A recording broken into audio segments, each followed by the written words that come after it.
Halo, apakah terdengar suaranya ya? Ya, sudah.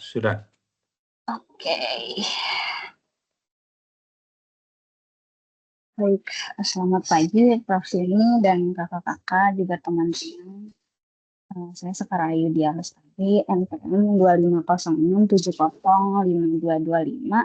Pada pagi hari ini, saya ingin mempresentasikan tugas UAS saya. Ini eh, review dari sebuah artikel yang judulnya Metabolic Profiling Reveals Channel de novo pyrimidine and purine biosynthesis fueled by mitochondrially generated aspartic acid in cancer cells gitu. Jadi di sini itu ada sintesis de novo pyrimidine sama purin, yang mana nanti itu salah satu uh, precursor utamanya adalah aspartic acid yang ternyata ditemukan di sini kalau itu disuplainya dari secara utamanya dari mitokondria seperti itu melalui proses yang dinamakan metabolic channeling. Itu terjadinya di sini adalah di sel kanker. Nah, berikut adalah artikel acuan yang saya gunakan. Ini dari Nature Communication. Di sini itu sebetulnya dilakukan analisis metabolic channeling seperti saya sebutkan tadi, di mana ini melalui ada mitochondrial proximal dynamic de novo pyrimidine and purine biosynthesis metabolon, dan juga pyrimidinosom dan purinosom. Juga didesain uji inkorporasi label isotop intraselular stabil. Di sini ada C13 glukosa sama N15 glutamin, di mana untuk mendeteksi proses metabolic channeling ini sendiri untuk menunjukkan fungsi dari enzim-enzim tersebut gitu. Nah, ini adalah latar belakangnya. Jadi, sebetulnya biosintesis dari nukleotida ini itu bisa dibilang kompleks. Dia melibatkan banyak enzim, lalu intermediates-nya itu tidak stabil, dan juga memerlukan banyak energi gitu. Tapi kalau kita lihat kan sel kanker, dia itu proliferasinya gencar sekali ya, sehingga dia itu butuh menghasilkan nukleotida yang banyak gitu. Biosintesisnya harus cepat, banyak gitu. Jadi, kanker ini punya kemampuan meningkatkan biosintesis de novo nukleotida, tapi bagaimana gitu? Ditemukan kalau ini melalui yang namanya metabolon. Jadi metabolon ini adalah kompleks dinamik enzim metabolik untuk kompartementalisasi tanpa membran melalui jalur metabolik. Nah, di sini pada sintesis nukleotida ini, metabolon ini jenisnya ada pirimidinosom dan purinosom gitu. Nah, pirimidinosom dan purinosom ini nanti dia pembentukan nukleotidanya itu melalui jalur yang disebut metabolic channeling gitu. Jadi metabolisme tersalurkan seperti itu. Jadi ini adalah modulasi dan pemetaan ulang rute metabolisme untuk pembentukan dalam hal ini nukleotida oleh sel kanker. Jalur ini itu dinilai efektif, dia terhindar dari halangan termodinamika dan kinetika sehingga proliferasi sel juga bisa sangat cepat di sel kanker begitu.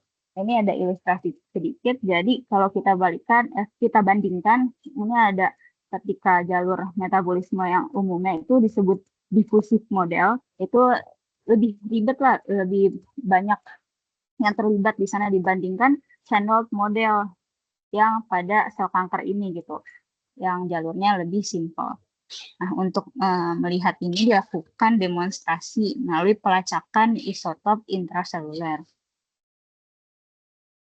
Tujuan penelitiannya sebenarnya di sini adalah menentukan apakah biosintesis de novo nukleotida ini apakah benar melalui jalur metabolisme tersalurkan tersebut di sel kanker, ataukah sebenarnya seperti sel biasa aja melalui jalur difusif begitu.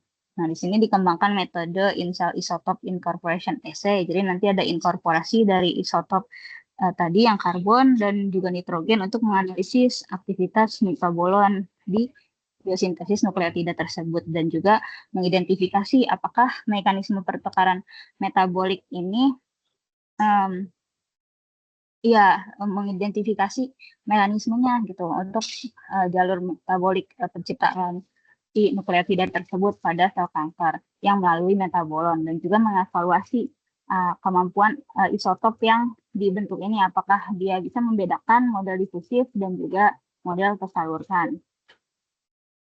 Nah, sebelum kita masuk, mungkin ada beberapa istilah yang akan dipakai di sini, yaitu yang pertama aspartat. Seperti kita ketahui, ini adalah asam amino. yang merupakan dalam hal ini adalah limiting metabolite bagi pertumbuhan tumor. Aspartat ini dia itu kalau kita lihat di sini dia salah satu yang sentral sekali gitu dalam pembentukan purin dan pirimidin dalam sintesis de novo nukleotida di fase sensor. Di sini pada tumor bisa kita lihat di kanan sebetulnya aspartat ini itu bisa dihasilkan oleh pertama ada enzim GOT1. Enzim GOT1 ini posisinya di sitosol. Yang kedua ada GOT2 yang posisinya di mitokondria. Nah, di sini tuh sebenarnya juga ingin dilihat apakah sebenarnya yang mensuplai aspartat untuk biosintesis de novo dari nukleotida di sel kanker ini itu lebih cenderung dari GOT1 atau GOT2. Jadi sumbernya itu dari sitosol atau dari mitokondria sih gitu. Kemudian salah satu yang juga berperan untuk membantu ketersediaan aspartat ini juga ada SLC. SLC ini adalah transporter influx atau masuknya zat-zat gitu ke dalam sel, dan juga dalam hal ini dia transporter yang memfasilitasi atau memediasi pertukaran zat antara mitokondria dan sitosol gitu yang supaya nanti ada kesetimbangan. Kemudian ada metabolic channeling seperti yang tadi disebutkan, ini adalah transfer langsung intermediat metabolik. Jadi dia misalnya dari enzim 1 terus ke enzim 2 itu langsung ditransfer gitu. Sebenarnya mekanisme seperti ini itu lebih umum terjadi juga apabila dia itu berada di daerah yang sama gitu, di area yang sama. Misalnya enzim-enzim ini sama-sama di sitosol. Jadi nanti tektokan pengiriman intermediatnya itu lebih mudah gitu. Tapi dalam hal ini ketika kita bicara di sintesis nukleotida, itu enzim-enzim yang terlibat di sintesis pirimidin misalnya, itu ada yang posisinya di mitokondria, ada juga yang posisinya di sitosol gitu. Di mana kan mitokondria sama sitosol itu kan dibatasi oleh membran gitu ya. Jadi cenderung seharusnya lebih sulit gitu. Tetapi melalui jalur ini metabolic channeling itu bisa terjadi, bisa tetap terjadi. Nah, ini sebetulnya ada beberapa jalur untuk metabolic channeling. Ada yang melalui tunnel secara langsung, ada juga yang melalui efek proximity atau efek kedekatan gitu ya. Juga di sini ada cluster channeling, salah satunya melalui metabolon. Nah, metabolon itu apa? Metabolon itu kalau dalam nukleotida ini, sintesis nukleotida ini digunakan pirimidinosom dan purinosom. Ini sebetulnya ada klaster dinamis enzim.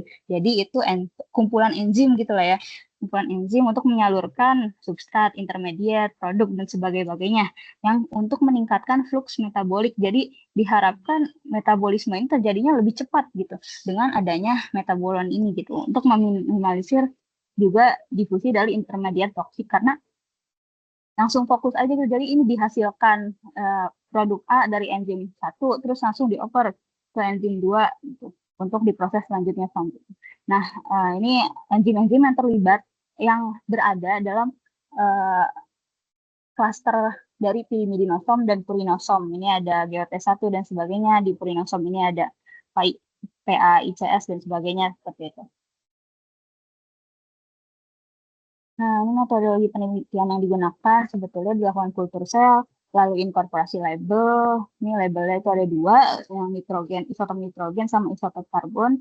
Kemudian dilakukan deskripsi metabolit, juga pemodelan intermediate bisintesis, dan juga perlakuan dengan antimisin A. Antimisin A ini adalah inhibitor dari jalur sintesis pirimidin gitu. Jadi nanti kenapa dilakukan perlakuan ini? Karena mau dilihat apabila dilakukan pembungkaman dari beberapa enzim yang tadinya itu disebutkan dia bisa mensuplai aspartat yang merupakan metabolit yang merupakan salah satu metabolit utama yang intermediate utama yang dalam pembentukan nukleotida tadi gitu. Apabila dilakukan knockdown atau pembungkaman dari enzim-enzim tersebut, kira-kira apakah efeknya akan menginhibisi seperti apabila dilakukan inhibisi dengan antimisin gitu.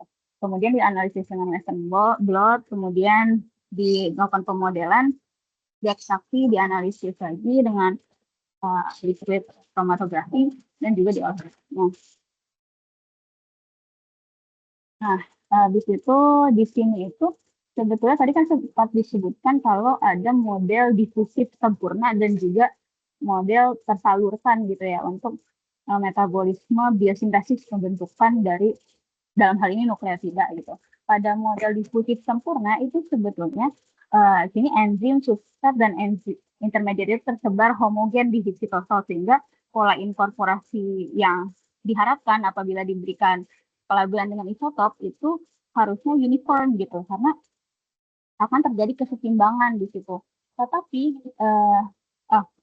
setelah itu maka peneliti di sini membangun sebuah model matematika sederhana untuk menentukan prediksi lah apabila ini melalui jalur difusif itu seharusnya yang dihasilkan berapa gitu.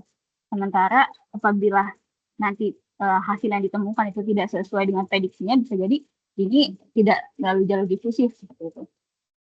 Ini yang ingin dipecahkan apakah mekanisme sintesis dari nukleotida itu sendiri bersifat difusif atau melalui metabolik channeling dan juga apakah aspartat yang digunakan berasal dari mitokondria atau sitosol. Yang pertama ada inkorporasi isotop N pada jalur biosintesis pirimidin. Di sini kalau kita lihat seperti tadi dijelaskan kan kalau aspartat ini bisa dihasilkan dari GOT1 atau GOT2. Kemudian ini model difusif yang seperti ini dan model tersalurkan seperti ini. Tapi ketika dilakukan inkorporasi, di sini dilakukan inkorporasi pada kontrol dulu FTAR, itu ditemukan kalau inkorporasinya itu terjadi hampir 100%. Berarti sebetulnya isotop ini masuk hampir sempurna gitu ke dalam sel. Tapi ketika dilakukan pengujian gitu analisis berapa banyak si isotop ini yang masuk ke ASP itu ternyata ASP sitosol itu lebih rendah daripada intermediate metaboliknya dari CA, DHO, orotat gitu. Di sini kalau kita lihat kan CA itu karbamoil aspartat, DHO ini dan orotat ini dia posisinya ada di sitosol gitu. Kalau modelnya itu difusif sempurna diharapkan sebetulnya mereka seharusnya sama gitu yang terlabel gitu karena terjadi kesetimbangan tapi ternyata di sini untuk aspartatnya yang terinkorporasi hanya masuknya lebih rendah gitu dibandingkan ini kalau bisa dilihat di sini dibandingkan dengan yang intermediate-nya. Habis itu tapi sebetulnya tadi kita lihat oke aspartatnya sebenarnya lebih rendah tapi kita belum bisa secara pasti bilang kalau ini mungkin berarti aspartatnya dihasilkannya bukan dari sitosol, bukan melalui model difusif sempurna gitu, tapi mungkin dihasilkannya dari mitokondria. Tapi kan belum bisa dikatakan, belum konklusif gitu ya. Jadi dilanjutkan modelan yang lain. Modelan yang lain dengan isotop C. Isotop C ini kalau kita lihat di sebelah kiri itu sebenarnya aspartat tadi kan bisa dihasilkan melalui beberapa jalur ya. Ini juga ada PCA, ada juga menggunakan ada namanya pirufat karboksilase itu mereka diberi pelabelan yang berbeda menggunakan label C6 ini isotop karbon ini gitu. Ini apabila di PCA dia dilakukan M+2 jadi ada 2 karbon yang diubah isotop jadi isotop 13 gitu. Juga kalau yang dari pirufat karboksilase ini ada 3 yang diubah dan juga ada yang 4 yang diubah gitu. Nanti dilihat ketika dilakukan analisis pada hasil akhirnya misalnya UMP atau ASP gitu intermediate-nya itu nanti dia lebih cocok kepada isotop yang dihasilkan dari jalur mana gitu. Ini yang biru-biru ini misalnya M+6 itu kalau UMP-nya M+6 atau M+7 ini cenderung dihasilkan dari TCA yang M+2. Ini berdasarkan pemodelan matematika yang dibuat oleh peneliti tadi gitu. Terus habis itu apabila dia M+8 berarti lebih cenderung dari pirufat karboksilase. Nah, inkorporasi C13 ini isotop yang karbon ini ternyata dilakukanlah untuk memberikan pelabelan untuk beberapa metabolit yang dihasilkan oleh konversi pirufat karboksilase dan juga TCA. Kemudian ini modelan matematika yang dibuat oleh penelitinya ditemukan bahwa pelacakan dari isotop karbon ini menunjukkan adanya biosintesis UTP yang terjadi melalui metabolic channeling dengan ASP mitokondria, terutama dari piruvat karboksilase oleh kompleks pirimidinosom secara preferensial dan proksimal. Kenapa demikian disebutkan? Karena adanya kemiripan profil fraksi isotop polog ASP bebas di sitosol dengan intermediate biosintesis pirimidin, sementara kelimpahan isotop polog UTP secara signifikan berbeda gitu. Jadi nukleotida yang dihasilkan ternyata kelimpahan hasil pelabelan itu berbeda dibandingkan dengan yang ada di sitosol, yang ada di intermediate metabolite-nya, dan juga yang ada di ASP yang ada di sitosol gitu. Sehingga kayaknya UTP-nya ini dihasilkannya bukan dari jalur yang difusif. Kemudian ini juga preferensial penggunaan ASP itu dengan proximitas dari pirimidinosom. Jadi pirimidinosom itu kan tadi ada beberapa enzim ya, yang sebetulnya itu posisi ini ada CAD, ada DHODH, dan juga UMPS. Nah, itu mereka itu walaupun berada di tempat yang berbeda, ada yang di sitosol dan juga ada yang di mitokondria, tapi posisinya itu cenderung lebih dekat gitu, mendekat ke arah mitokondria seperti itu. Kemudian produksi nukleotida uridin oleh pirimidinosom bergantung pada ASP mitokondria yang dihasilkan dari aktivitas PC dan siklus TCA. Pada perlakuan dengan antimusin A tadi inhibitor dari elektron transport chain, ya ternyata semua intermediate sintesis pirimidin itu ada OAA, ada suksinat, ada aspartat, itu menunjukkan isotop polog M+3 yang tinggi, tapi tidak terdeteksi isotop polog M+2 dan M+4. Kemudian terjadi penumpukan suksinat akibat adminisin A yang menghambat ETC, dan ditemukan penurunan kelimpahan isotop polog ASP M+4 dan UTP M+8 pada pembungkaman PC cRNA melalui cRNA dan juga dibandingkan dengan kontrol. Jadi ini kan kalau kita lihat ya, ini kan antimisin itu dia menginhibisi di sebelah sini. Sementara itu nanti mengakibatkan penumpukan suksinat. Tapi kalau kita lihat sebenarnya kan untuk menghasilkan UMP ini suksinatnya harus terus jalan ya, supaya sampai dihasilkan oksaloasetat, kemudian dihasilkan ASP, kemudian dihasilkan UMP gitu. Jadi inhibisi di sini itu mengakibatkan ASP di sini M+4 dan juga UMP M+8 itu dia akan menjadi penurun gitu ke kelimpahannya. Tapi ketika dilakukan di sini dilakukan pembungkaman dari piruvat karboksilase, tadi itu adalah enzim yang letaknya ada di mitokondria gitu. Ini apabila dibungkam itu ternyata memberikan kelimpahan UMP sama ASP-nya turun juga gitu, seperti ketika kita melakukan pembungkaman di antimisin. Jadi sepertinya efeknya nih mirip-mirip. Jadi kemungkinan ASP ini sebenarnya disuplainya dari jalur yang di mitokondria, bukan terlebih dari jalur yang di mitokondria dibandingkan dengan di. Kemudian mekanisme difusif dan metabolic channeling berlangsung dengan fungsi berbeda gitu. Jadi sebetulnya kemudian dilakukan juga pembungkaman atau knockdown dari GOT2. GOT2 itu juga ada di mitokondria yang fungsinya untuk mensuplai aspartat juga. Nah, dia ternyata menekan produksi UMP. Jadi apabila dibungkam enzim ini, si GOT2, itu produksi UMP-nya menurun gitu. Sementara produksi intermediate lain nih yang tadi letaknya di sitosol itu nggak terganggu gitu. Nah, kalau knockdown GOT1, ini enzim yang tadi letaknya di sitosol untuk menghasilkan aspartat juga melalui ada intermediate OA dan sebagainya, itu ternyata efeknya nggak signifikan gitu terhadap penurunan produk nukleotidanya. Jadi sepertinya itu ini memang nukleotida di sel kanker ini dihasilkannya aspartatnya utamanya itu dari mitokondria, dari kedua enzim tadi yang GOT2 dan piruvat karboksilase. Itu yang tadi itu sintesis nukleotida yang ada di pirimidin. Kemudian kalau yang ada di purin ini ada beberapa enzim juga yang masuk ke dalam metabolon tadi.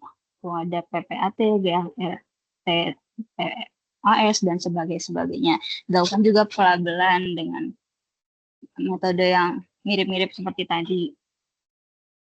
Nah, pada biosintesis de novo purin ini isotop nitrogen itu menyumbangkan nitrogen melalui enzim PPAT sini. Habis itu sedangkan ASP kalau pelabelan nitrogen pada ASP itu di PAICS dan ADSS untuk membentuk inilah SAICR gitu lah. Ini jalurnya seperti itu. Kemudian diproses untuk akhirnya sampai ke purin. Nah, kalau misalnya seperti tadi, kalau asumsi dia metabolismenya melalui difusif sempurna tadi, maka seharusnya nih semuanya sama gitu kan, kayak tadi. Kelimpahan metaboliknya dan sebagainya. Tapi ternyata tidak sama gitu. Nih, ini tadi kan dikembangkan model matematika untuk memprediksi si isotopnya ini ya, kelimpahan, pelabelan dan sebagainya gitu. Kemudian ternyata tidak sama dari hasil prediksinya dengan yang terobservasi gitu. Tidak samanya juga signifikan gitu.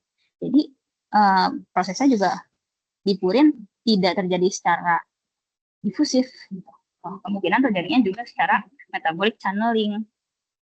Sini contohnya ini M+4 itu kan tadi dia yang disuplai dari mitokondria ya. Asumsi kita dia itu juga aspartate disuplai dari mitokondria.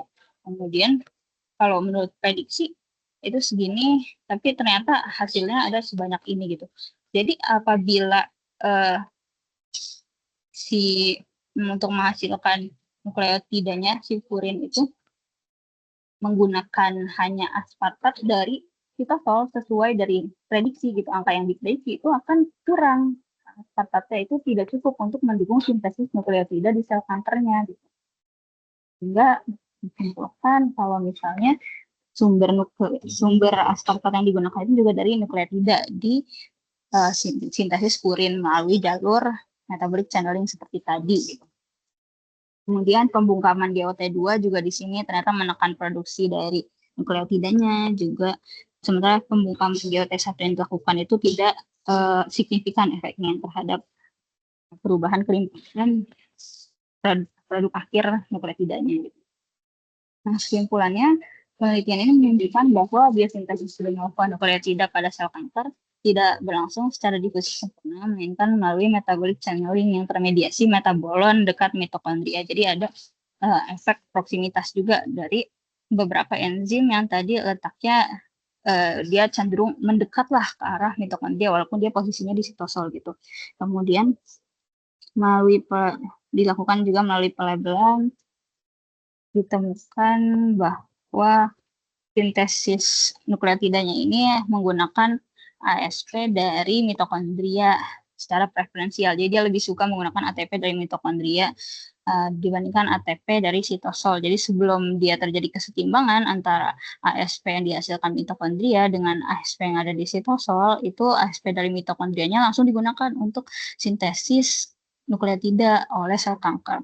Kemudian eksperimen knockdown untuk piruvat karboksilase dan GOT2 menunjukkan pembentukan ASP mitokondria yang berperan dalam biosintesis ini melalui metabolic channeling. Sedangkan knockdown dari GOT1 ini tidak memberikan pengaruh yang signifikan terhadap produksi akhir nukleotida.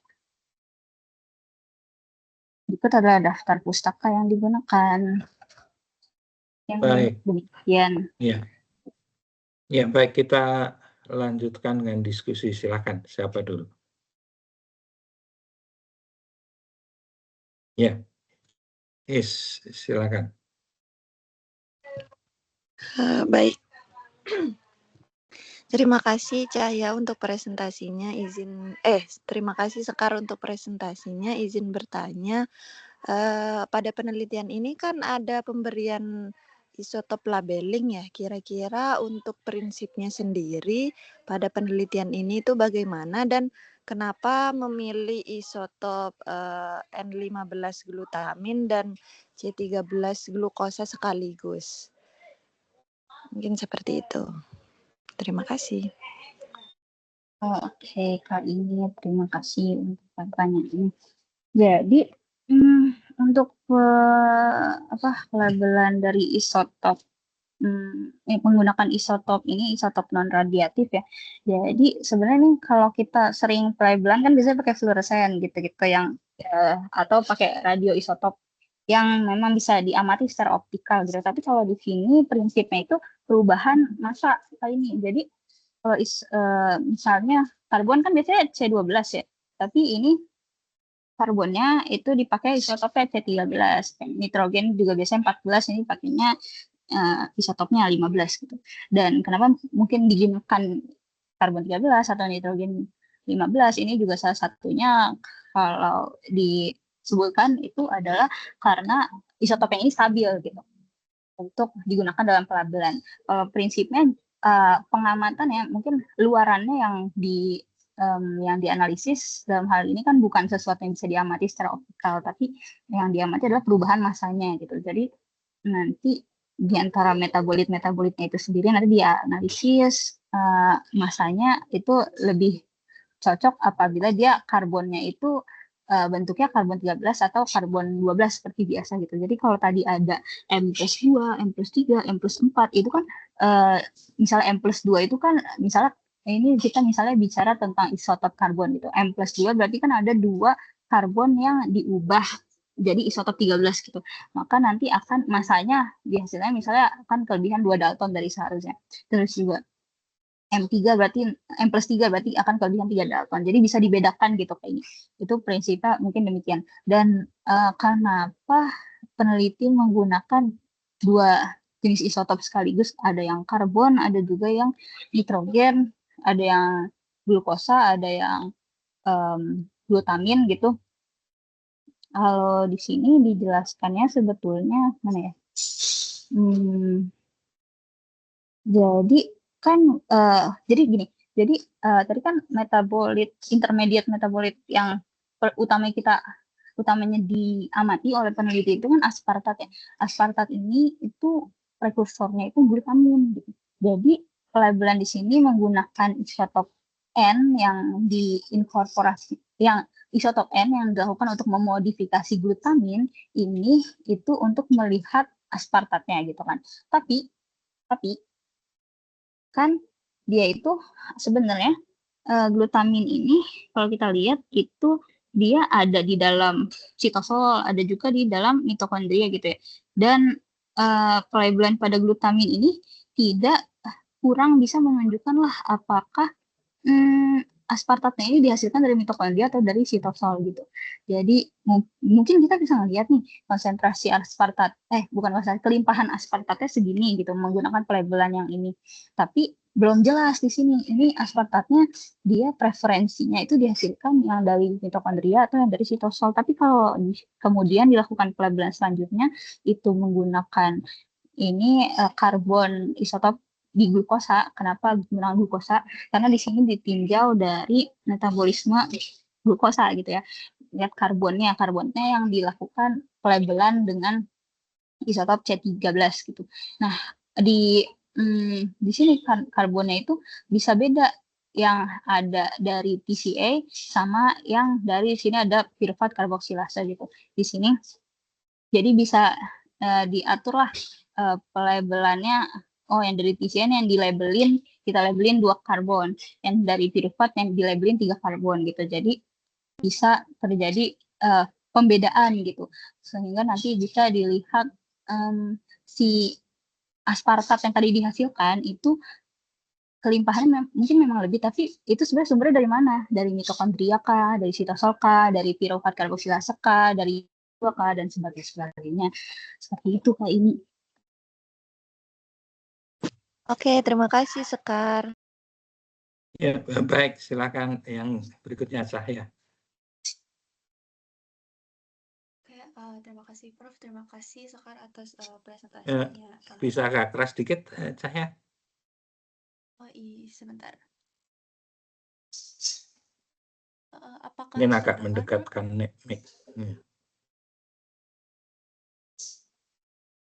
Tes, apakah terdengar, Prof? Iya, iya, kalau bisa agak dekat ke mic gitu mungkin.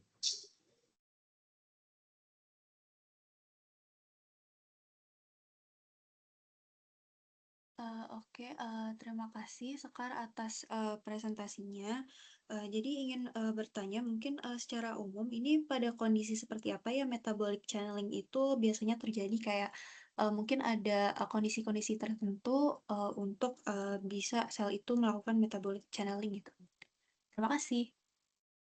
Oke, sebetulnya metabolic channeling ini dalam penelitian ini kan sebenarnya ditinjau sel kanker, tapi sebetulnya sel tubuh normal kita juga bisa melakukan metabolic channeling. Tapi kondisinya tuh akan beda karena kalau sel kanker ini di sini kan metabolic channeling untuk biosintesis nukleotida karena kebutuhan sel kanker untuk proliferasi yang tinggi gitu. Jadi dia butuh membelah sel dengan cepat. Jadi dia butuh fluks metabolisme cepat nih, makanya dia itu biosintesis nukleotidanya harus cepat gitu. Nah, sementara sel normal kita nih manusia dalam keadaan normal kan, oh ya udah santai aja, kita sesuai regulasi normal kita aja, nggak ada yang diburu-buruin kok gitu. Tapi apabila kondisi-kondisi tertentu terjadi, katakanlah misalnya terjadi inflamasi di tubuh kita gitu, sehingga dibutuhkan suatu zat A dalam konsentrasi yang lebih banyak dengan lebih cepat gitu. Maka enzim-enzim yang berperan dalam sintesis dari zat A tersebut itu akan berusaha menghasilkan fluks metabolisme yang lebih cepat gitu kan untuk memenuhi kebutuhan zat A tersebut. Oleh karena itu dalam kondisi-kondisi seperti itu ketika dibutuhkan biosintesis dalam jumlah yang banyak, dalam jumlah yang dalam kecepatan yang lebih cepat itu tubuh kita manusia ataupun organisme lain enzim-enzim ini juga dapat mengalami kompartementalisasi dan dapat mengalami pengelompokan seperti metabolic channeling ini sendiri. Jadi tergantung kebutuhannya. Apakah dia butuh memang kondisi environment sel saat itu, kondisi tubuh organisme saat itu membutuhkan metabolisme ini untuk dilakukan cepat dan menghasilkan produk yang banyak, atau biasa aja nih gitu. Jadi keadaan secara umum, keadaan di mana metabolism channeling ini, metabolic channeling ini itu terjadi itu apabila selnya membutuhkan metabolisme dengan fluks yang lebih cepat dan juga produk yang lebih banyak. Demikian. Baik, cukup. Terima kasih. Ya, cukup Prof. Terima kasih sekarang. Ya, saya tanya untuk identifikasinya. Tadi menggunakan apa? Produk. Dia pakai HPLC, Pak. Jadi diekstrak dulu dari kemudian diinjeksikan ke HPLC gitu. Betul, betul. Jadi, iya betul. Jadi kan selnya dikultur nih, kemudian dilabelin lah tuh, diberi pelabelan isotop itu, terus nanti diberi perlakuan lah. Tadi ada yang diberi inhibisi ini, ada juga yang dilakukan pembungkaman dan sebagainya. Kemudian nanti selnya diekstrak dan juga dilakukan injeksi ke HPLC. Kemudian pakai ininya, setelah dianalisa HPLC, puncaknya kelimpahannya dihitung dan dengan MS-nya gitu, dengan masanya. Betul, karena mau dilihat masanya, Prof. Dia kan isotop beda masanya, dia ada karbon 13 tadi digunakan dan nitrogen 15, sementara kan umumnya itu karbonnya 12 dan nitrogen umumnya 14 gitu. Berarti sangat sensitif ya, karena bedanya sangat sebenarnya kecil sekali ini masanya itu. Sebetulnya bedanya kecil sekali kan. Tapi dalam peneliti di sini sih menyebutkannya ada perbedaan seperti itu. Nah, perbedaan nih. Ya, oke. Oke. Iya deh. Ya. Kita beri plus ya. Baik, terima kasih banyak Prof. Sumi dan teman-teman. Saya tutup. Assalamualaikum warahmatullahi wabarakatuh. Hari ini, Waalaikumsalam. Hari ini 3 ya yang mau ini ya. Ini tadi udah nanya kan ya ini ya. Sudah, Prof. Ya. Hari ini 3, berikutnya siapa? Saya, Prof. Ya, silakan. Oke, saya izin share. Ini tangannya diturunkan dulu ini. Iya. Oke, apakah sudah terlihat? Iya. Oke, Assalamualaikum warahmatullahi wabarakatuh. Selamat pagi Prof. Sumi, kakak-kakak dan teman-teman semua. Perkenalkan saya Cahya Rahmani dengan NPM 250674531. Pada pagi ini akan mempresentasikan hasil jurnal review dengan jurnal yang berjudul NAD+ Regulates Nucleotide Metabolism and Genomic DNA Replication. Ya, jadi berikut adalah identitas jurnal yang saya review. Jadi jurnal ini diterbitkan pada tahun 2023 pada Nature Cell Biology dan merupakan jurnal Q1 juga. Oke, jadi pada jurnal ini peneliti itu membahas tentang peran dari NAD+ dalam halnya metabolisme dalam sel gitu yang berhubungan dengan replikasi DNA dan juga fungsi mitokondria. Nah, jadi untuk latar belakangnya sendiri, jadi di sini diketahui bahwa NAD+ ini sangat banyak ditemukan pada jalur-jalur metabolisme yang terdapat di dalam sel gitu, salah satunya di mitokondria. Nah, NAD+ ini itu penting ada di glikolisis juga, kemudian pada TCA cycle, kemudian pada oksidasi fosforilasi karena dia sebagai pembawa elektron, kemudian juga ada perannya dalam biosintesis nukleotida.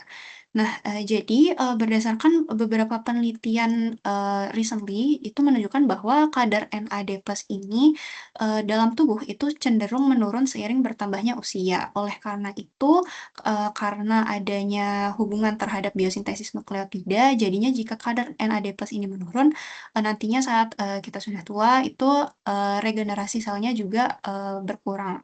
Dan terdapat juga beberapa disorders yang berhubungan juga dengan konsentrasi si NAD+ ini. Jadi ketika konsentrasi NAD+ itu menurun, itu nanti akan berpengaruh pada biosintesis nukleotida gitu. Jadi biosintesis nukleotida terutama pada basa pirimidin itu jadinya terhambat dan nantinya akan menghambat juga proses replikasi DNA di mana nanti ujungnya akan menyebabkan apoptosis pada sel gitu. Nah, oleh karena itu sekarang ini banyak ditingkatkan juga penelitian tentang NAD+ untuk mencari pendekatan terapi dalam memperbaiki fungsi sel dan jaringan. Nah, pada jurnal ini lebih banyak sih dibahasnya tentang kanker. Nah, berdasarkan latar belakang tersebut, jadi rumusan masalah yang muncul di sini ada 3, yaitu bagaimana sih respon sel ketika diberi tambahan NAD+ dari luar sel. Apakah NAD+ dari luar ini bisa masuk ke dalam sel dan juga dapat mempengaruhi fungsi intraselulernya. Kemudian bagaimana pengaruh NAD+ terhadap energi sel, metabolisme mitokondria dan juga sintesis nukleotida terutama pada basa pirimidinnya tadi yang mendukung proses replikasi DNA. Dan juga apakah perubahan metabolisme dan replikasi DNA akibat pemberian NAD+ itu dapat dimanfaatkan sebagai strategi terapi terutama pada pengobatan kanker. Nah, jadi tujuan dari peneliti itu menentukan efek pemberian NAD+ eksternal terhadap sel beserta kemampuannya untuk memodifikasi fungsi metabolisme intraseluler. Kemudian menganalisis pengaruh NAD+ terhadap energi sel, aktivitas mitokondria, dan juga keseimbangan nukleotida yang mendukung proses replikasi DNA, dan juga mengevaluasi potensi penggunaan NAD+ dalam strateginya nantinya dalam terapi kanker.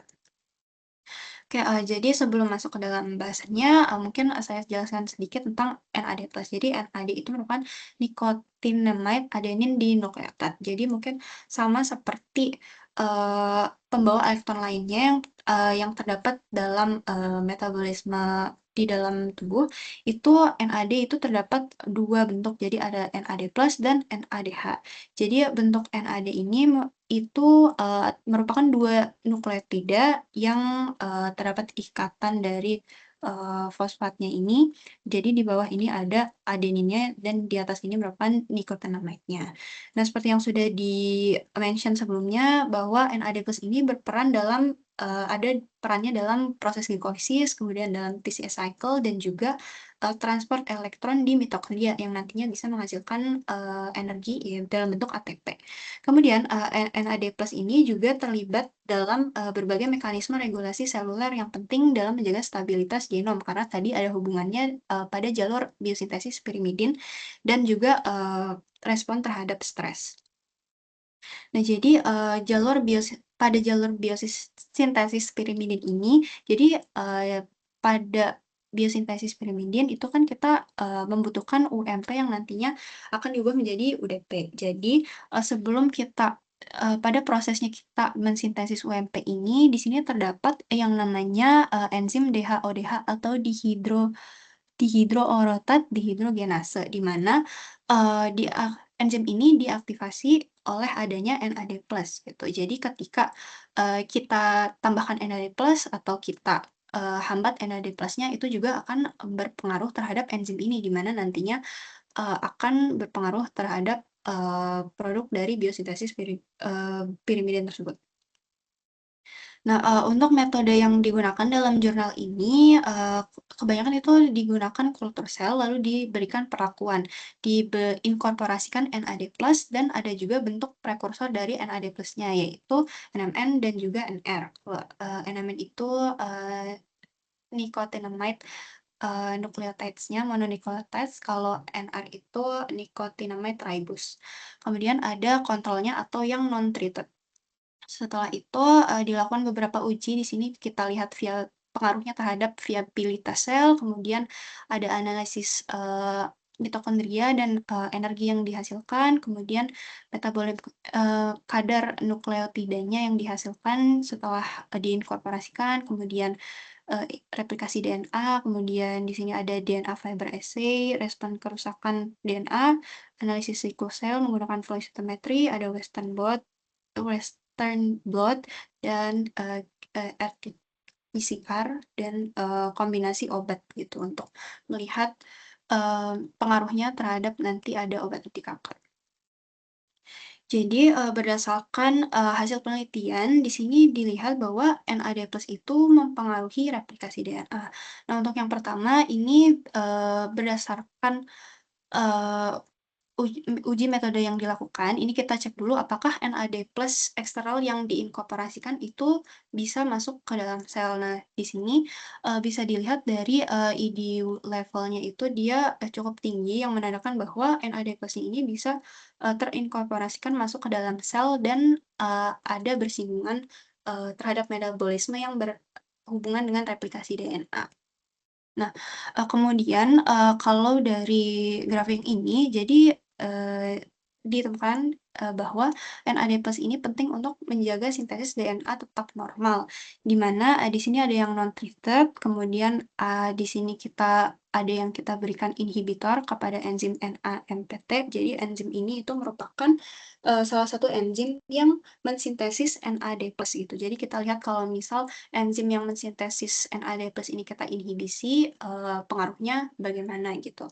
Kemudian ada juga SERT1, jadi ini enzim sirtuin 1 yang menggunakan NAD+ untuk nantinya mengaktifkan protein-protein di dalam sel untuk aktivitas metabolisme dalam sel. Kemudian ada juga kita coba inhibisi enzim PARP. Jadi PARP ini adalah enzim yang menggunakan NAD+ untuk nantinya memperbaiki kerusakan DNA. Nah, bisa dilihat bahwa ketika kita di sini ada 2 sel, ada HeLa dan U2OS. Jadi ketika kita inhibisi si enzim yang mensintesis NADP, itu di sini kita lihat bahwa proses replikasi DNA-nya itu menurun. Di sini ditandakan dari intensitas EDU-nya itu lebih rendah daripada yang non-treated gitu. Jadi di sini itu menunjukkan bahwa penurunan NAD+ melalui kita hambat enzim NAMPT itu dapat menghambat replikasi DNA gitu, terutama pada sel HeLa. Artinya sel HeLa ini lumayan sensitif terhadap konsentrasi NAD+. Nah, ketika kita inhibisi enzim SIRT1 itu memberikan efek yang minimal terhadap replikasi DNA. Dan ketika kita inhibisi enzim PARP ini menyebabkan kerusakan DNA dan replication stress yang paling kuat. Nah, ini ditandakan dari intensitas gamma H2AX-nya ini dia sudah banyak warna biru. Di sini menandakan bahwa banyaknya DNA yang kerusakan DNA yang ada. Kemudian ditemukan juga bahwa NAD+ eksternal itu menginduksi replication stress. Jadi NAD+ secara langsung tadi kan kita ada inkorporasi dua jenis, ada yang NAD+ langsung dan juga bentuk prekursornya NR dan juga NMN. Nah, ternyata ketika kita inkorporasikan NAD+, bentuk NAD+-nya itu menyebabkan penurunan replikasi DNA dan peningkatan kerusakan DNA pada sel HeLa, di mana efek itu semakin kuat setelah 48 hingga 72 jam. Bisa dilihat di sini yang NT atau yang non-treated itu dia replikasinya masih lumayan tinggi karena di sini intensitas ID-nya masih tinggi. Kemudian ketika kita inkorporasikan NAD+, ternyata pada waktu 24 jam ke atas itu malah membuat replikasi DNA-nya itu berkurang. Sedangkan jika kita inkorporasikan bentuk prekursornya NR dan NMN itu tidak memberikan efek yang sekuat NADH. Jadi dia replikasi DNA-nya tidak begitu terganggu. Gitu. Nah, ini ditemukan juga bahwa dari uji NAD+ eksternal ini bisa menginduksi replication stress-nya. Ini lanjutan hasil yang tadi. Kemudian NAD+ ini bisa mempengaruhi metabolisme di mitokondria gitu. Jadi di sini diberikan juga di sel HeLa dan U2OS. Jadi di sini pada siklus TCA-nya kita lihat setelah yang 1 jam dan juga 24 jam. Nah, di sini dapat disimpulkan bahwa pemberian NAD+ itu meningkatkan aliran metabolisme pada siklus TCA dan penggunaan NADH untuk produksi energi, terutama pada tahap awal perakuan. Nah, pada HeLa itu beberapa metabolit penting pada siklus TCA seperti fumarat, malat, dan suksinat itu menurun setelah 24 jam, menunjukkan gangguan fungsi mitokondria dan ketidakseimbangan metabolisme. Jadi pada saat pertama kita inkorporasikan, istilahnya mitokondria itu jadi semakin gencar kerjanya, tapi setelah 24 jam itu dia mengalami penurunan karena ketidakseimbangan metabolit. Kemudian kalau pada sel U2OS itu memiliki kadar glutamin, glutamat, aspartat, dan metabolit TCA lainnya yang tetap tinggi sehingga lebih stabil dan menjaga energi dan sintesis nukleotidanya tetap stabil gitu. Nah, jadi ketidakstabilan metabolisme pada HeLa itu menyebabkan gangguan sintesis pirimidin dan replication stress. Sedangkan di U2OS itu dia tipe sel kanker tulang ini ternyata lebih tahan karena memiliki kapasitas metabolik dan cadangan nukleotidanya yang lebih baik. Jadi mungkin karena tipe selnya beda, maka secara metabolismenya itu juga beda. Nah, ini NAD+ itu mempengaruhi kesetimbangan nukleotida. Jadi berdasarkan hasil analisis itu dilihat bahwa produksi dari biosintesis basa pirimidin itu menurun cukup signifikan, tetapi untuk basa purinnya itu tidak begitu berpengaruh. Ya. Ini jadi untuk membuktikan juga keterlibatan dengan enzim DHODH, ini peneliti menggunakan Brequinar, yaitu inhibitor dari DHODH. Dan dari penelitian ini dibandingkan nih kalau diberikan inhibitor untuk DHODH dan juga penambahan NAD+ eksternal itu ternyata sama-sama menunjukkan penurunan sintesis DNA atau replikasi DNA. Nah, untuk analisis metabolik memperlihatkan bahwa kadar pirimidin itu lebih mengalami penurunan dibandingkan dari basa puritnya. Kemudian perubahan metabolisme energi akibat peningkatan NAD+ secara tidak langsung itu menyebabkan hambatan sintesis DNA melalui gangguan dari jalur DHODH-nya tersebut. Nah, pada penelitian ini juga menunjukkan bahwa sensitivitas terhadap gangguan sintesis pirimidin itu berbeda pada setiap sel gitu. Jadi, sel HeLa itu ternyata lebih sensitif terhadap NAD+ dibandingkan dengan sel U2OS. Nah, di sini hasil analisis NAD+ sebagai potensi anti kanker. Jadi berdasarkan uji, NAD+ ini ternyata lumayan berpotensi menjadi strategi terapi kanker berbasis metabolisme karena dia itu mampu mengganggu keseimbangan nukleotida dan juga bisa menurunkan sintesis pirimidin dan nantinya berpengaruh juga menghambat replikasi DNA pada sel kanker. Nah, paparan dari NAD+ jangka panjang itu juga bisa menyebabkan replication stress dan juga kerusakan DNA. Sehingga jika kita berikan NAD+ eksternal pada sel kanker, itu diharapkan sel kankernya lama-kelamaan akan mengalami apoptosis. Nah, kombinasi NAD+ dengan obat kemoterapi, contohnya 5-FU itu dan gemcitabine itu bisa menghasilkan efek penghambatan pertumbuhan sel kanker yang lebih kuat dibandingkan pakai obat saja gitu. Jadi kita beri obat juga, tapi juga kita bantu represif dari sisi sintesis replikasi DNA-nya. Kemudian efek NAD+ ini lebih dominan pada sel kanker dibandingkan sel normal sehingga berpotensi dikembangkan sebagai terapi yang lebih selektif dan bisa menargetkan sel kanker aja tanpa ikut merusak sel normal lainnya. Jadi, kesimpulan dari penelitian yang dilakukan pada jurnal ini itu menyatakan bahwa NAD+ dari luar sel atau eksternal itu ternyata dapat masuk ke dalam sel dan juga meningkatkan aktivitas mitokondria serta produksi energi. Namun, paparan yang berlebihan dalam jangka panjang itu bisa menyebabkan replication stress dan mengganggu replikasi DNA. Kemudian, NAD+ itu mempengaruhi metabolisme nukleotida dengan meningkatkan purin dan menurunkan biosintesis pirimidin sehingga keseimbangan bahan pembentuk DNA itu akan terganggu dan nantinya akan mengganggu proses sintesis DNA atau replikasi DNA. Nah, kemudian perubahan metabolisme akibat penambahan NAD+ ini itu berpotensi untuk dapat dimanfaatkan sebagai strategi terapi kanker karena mampu meningkatkan sensitivitas sel kanker, terutama bila dikombinasikan dengan obat penghambat lainnya seperti 5-fluorouridin. Berikut adalah referensi yang saya gunakan. Mungkin kurang lebihnya sekian, saya kembalikan ke Prof. Sumi untuk tanya jawab. Baik, silakan siapa dulu. Ya.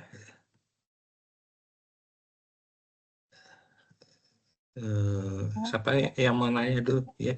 Iya, oke. Terima kasih Cahya untuk presentasinya. Tadi kan sebetulnya juga kalau kita tinjau dari siklusnya, NAD plusnya ini juga sebenarnya seharusnya supporting untuk supaya dia produksi sebagainya itu lebih meningkat nggak sih? Maksudnya dia tuh harusnya perannya positif gitu di siklus yang ditinjau oleh Cahya. Tapi tadi disebutin juga kalau NAD+ ini kan di sini yang ditinjau NAD+ ini itu sebagai akhirnya menginhibisi gitu ya Cahya. Itu gimana bagaimana ya maksudnya konsepnya tuh bagaimana kenapa jadinya kontradiktif seperti itu? Oke, terima kasih Sekar atas pertanyaannya. Iya, jadi berdasarkan penelitian yang dilakukan oleh jurnal ini, karena kan berdasarkan jalur metabolisme ya, kalau misal kita tambah reaktannya, pasti produknya juga pasti bertambah. Nah, tapi pada 24 jam pertama memang penambahan NAD+ itu bisa diterima oleh sel dan juga mempercepat metabolisme dan juga produk bahkan biosintesis dari basa pirimidinnya. Tetapi setelah 24 jam mungkin karena terdapat ketidaksetimbangan metabolik juga, ibaratkan mungkin kalau jalanan ya kalau udah macet di sedikit itu semuanya jadi ikut macet gitu. Jadi mungkin karena adanya ketidaksetimbangan kayak harusnya kita berjalannya secara normal tapi ini malah diakselerasi jadinya jadi tidak bisa menampung mungkin dan akhirnya malah hubungannya paradoksial gitu. Jadi produknya tadi udah banyak malah akan menginhibisi balik gitu. Oke, ya. Jadi karena supportnya berlebihan gitu ya. Jadi akhirnya kelebihan produk, akhirnya jadi inhibisi balik. Jadi uh, sintesis pirimidinnya malah bukan tambah cepat, tapi udah ibaratnya sudah sampai ke kejenuhan gitu kali ya. Iya, mungkin kurang lebih seperti itu. Oke, terima kasih Cahya. Baik, selanjutnya Miskah ya, yang mananya? Silakan. Terima kasih Prof. dan Cahya. Izin di sini tadi sempat disinggung di slide kalau nggak salah 13 gitu ya, yang ada analisis metabolimik. Nah, di situ kan sempat dikatakan purinnya itu dia tidak ada kayak tidak berefek gitu akibat dari penambahan NAD plusnya. Nah, kenapa penambahan NAD plus tadi hanya mengganggu yang sintesis basa pirimidin saja, sedangkan yang purinnya tidak berefek gitu. Terima kasih. Oke, terima kasih Kak Miska atas pertanyaannya. Jadi mungkin kenapa berefeknya itu hanya di sintesis pirimidin karena tadi juga dilakukan uji apakah kalau misal apakah berhubungan NAD plusnya dengan enzim DHODH gitu. Jadi ternyata di sini karena sintesis pirimidin itu bergantung pada enzim DHODH yang berada pada mitokondria dan juga uh, sebetulnya aktivitas dari enzim itu terkait langsung dengan transport elektron gitu. Jadi ketika NAD plusnya itu mengubah aktivitas metabolisme mitokondria, jadi uh, kayak yang harusnya seperti itu, tapi karena NAD plusnya lebih banyak, jadi yang terjadi akhirnya berubah dan terdapat ketidakseimbangan. Oleh karena itu, biosintesis pirimidinnya terganggu. Sedangkan pada sintesis purin itu tidak terlalu bergantung pada enzim DHODH juga dan juga apa namanya tidak terlalu berpengaruh ketika ada penambahan atau pengurangan NAD plus gitu mungkin. Oh, berarti nggak ada pengaruh sama ini ya, Cahya? Kayak pirimidin cincinnya ada yang 1, 2 gitu, nggak ada ya? Ya, sebenarnya kurang lebih tidak ada sih, Kak. Oke, makasih ya. Terima kasih, Kak.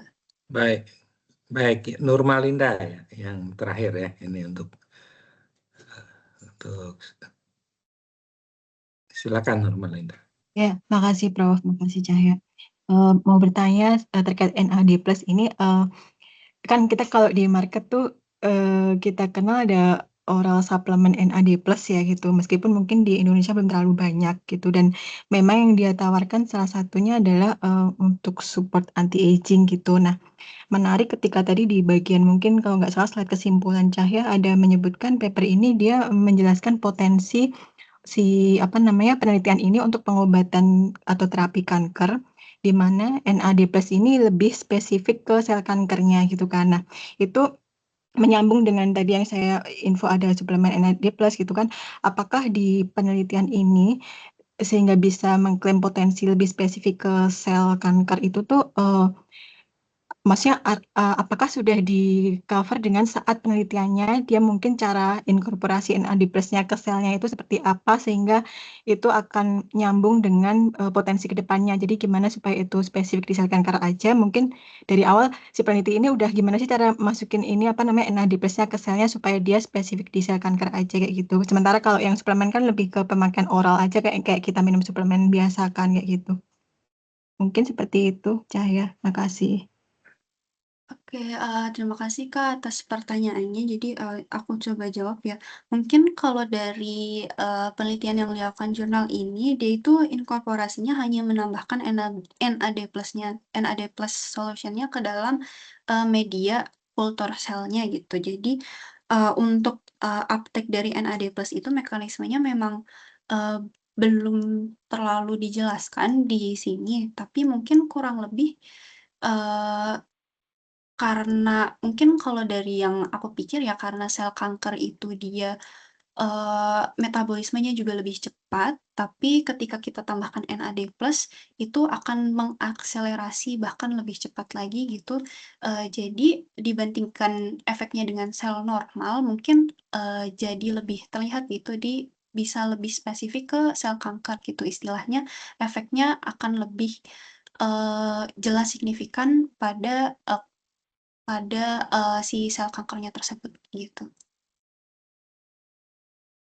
Oke, berarti itu kayak in vitro ya? Maksudnya digabungin sama si sel HeLa tadi gitu ya? Iya. Jadi kalau di jurnal ini masih in vitro gitu. Makasih Cahya.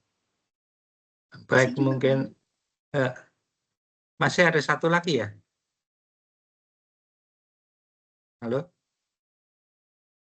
Iska mungkin? Iya Pak, ya Prof. Masih ada satu lagi Prof. Oh baik, kalau gitu saya cukupkan ya. Silakan yang berikutnya. Kita beri plus tuh.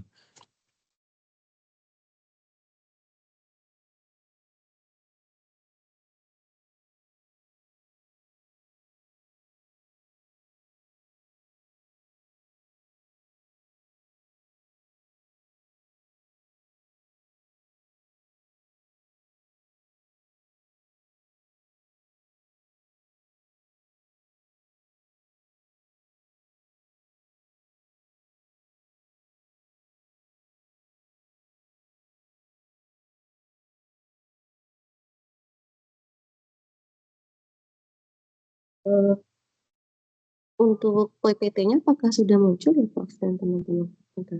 Sudah. Sudah ya. Izin ya Prof dan teman-teman, saya pakai tab, soalnya tadi nyoba di laptop tadi ada kendala. Berarti ini udah terlihat ya? Oke.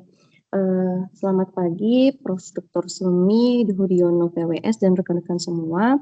Saya Miss Kahyumna Fajri akan menyampaikan presentasi hasil bedah jurnal dengan judul makalahnya Gangguan Katabolisme Asam Amino Rantai Cabang selama diferensiasi adiposit yang menurunkan glikolitik flux melalui mekanisme crosstalk, metabolik, dan reprogramming karbon sentral.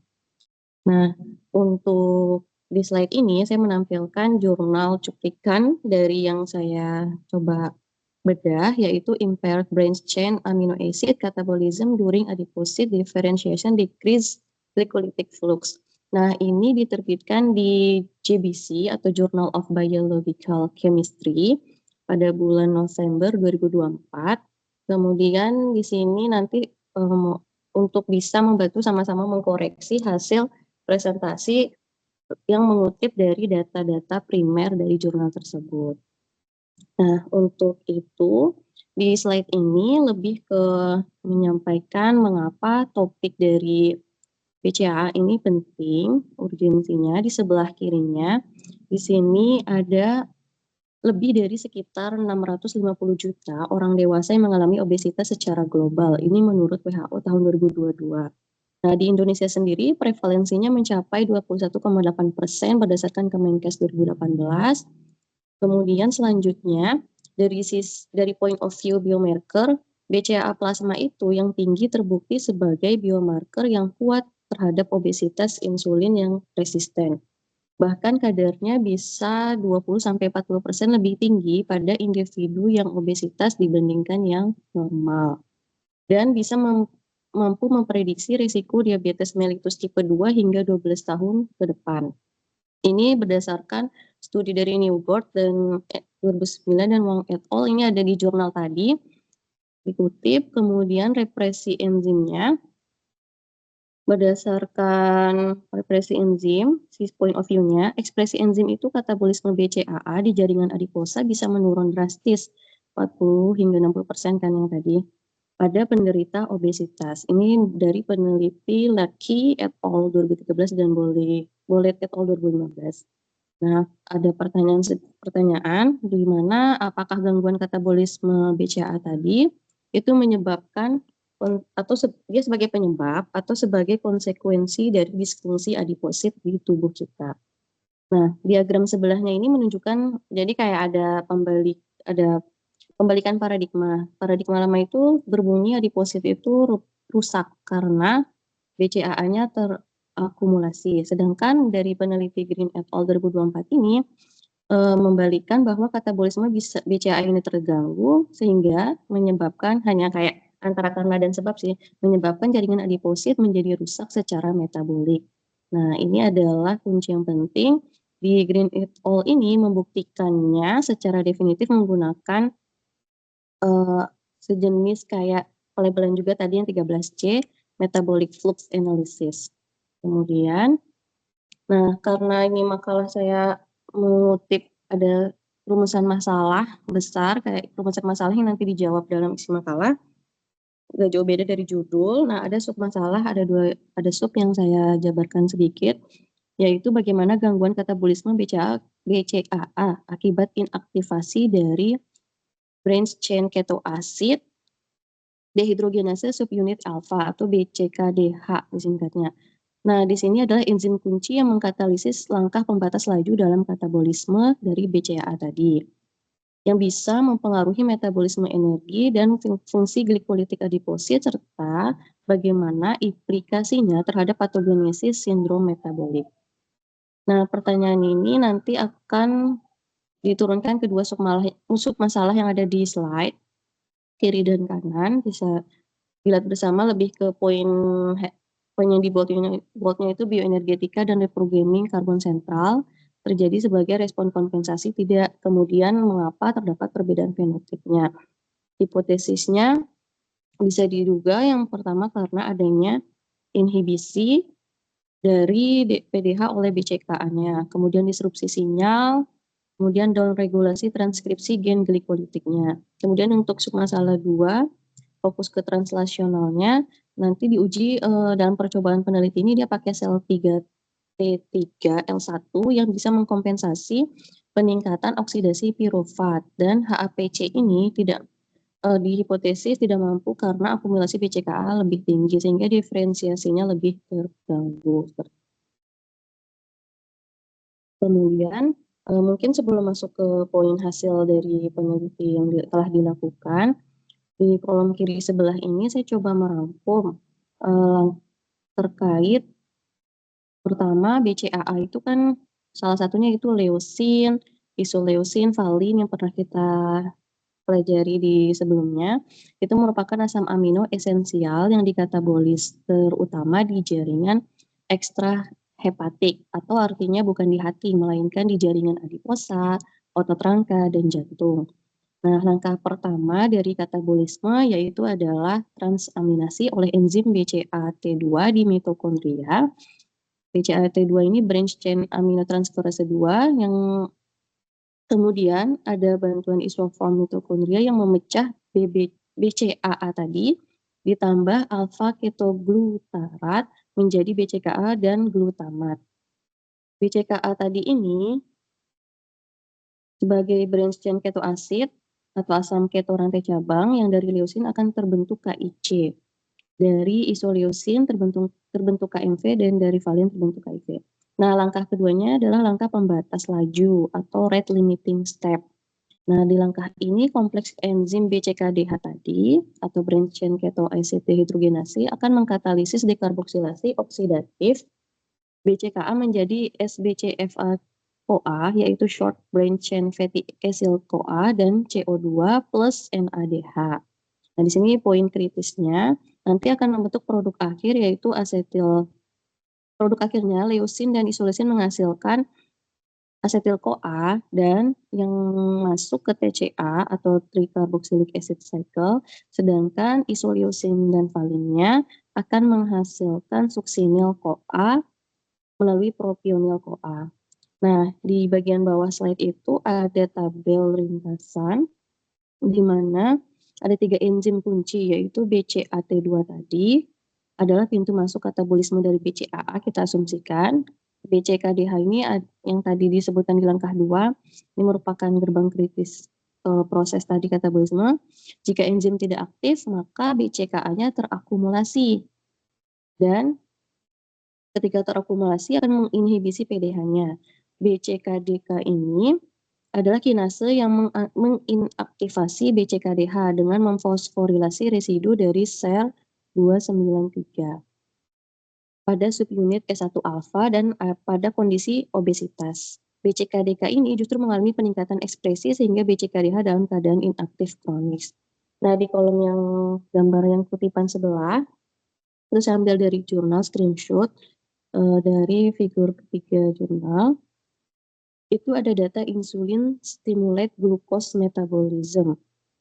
yang menunjukkan ada pelacakan yang tadi sempat disinggung di awal, karbon 13 glukos melalui jalur glikolisis dari siklus TCA dalam kondisi basal dan terstimulasi insulin pada sel SG kontrol, bisa dilihat yang warna hitam, melalui jalur glikolisis dan siklus TCA dalam kondisi basal dan terstimulasi insulin. Jadi dibuat kondisi ada dua macam, basal dan terstimulasi insulin pada sel SG kontrol dibandingkan dengan pada saat SG BCKDH. Nah, di bawah sel yang gambar KO itu, knockout, mol persen enrichment atau persentase pengkayaan isotopnya untuk pirufat, sitrat, dan suksinat secara konsisten lebih rendah. Hal ini bisa mengkonfirmasi penurunan aliran karbon glukosa melalui jalur tersebut. Nah, kemudian ini adalah salah satu state of the art saja. Ini kayak perjalanan para peneliti, kenapa tiba-tiba Green et al. Meneliti hal tersebut. Ini merupakan pengembangan dari tahun 2009 yang dilakukan Newgard, kemudian tahun 2013 lagi yang tadi sempat di awal disebutkan, dan 2016 hingga tahun 2024.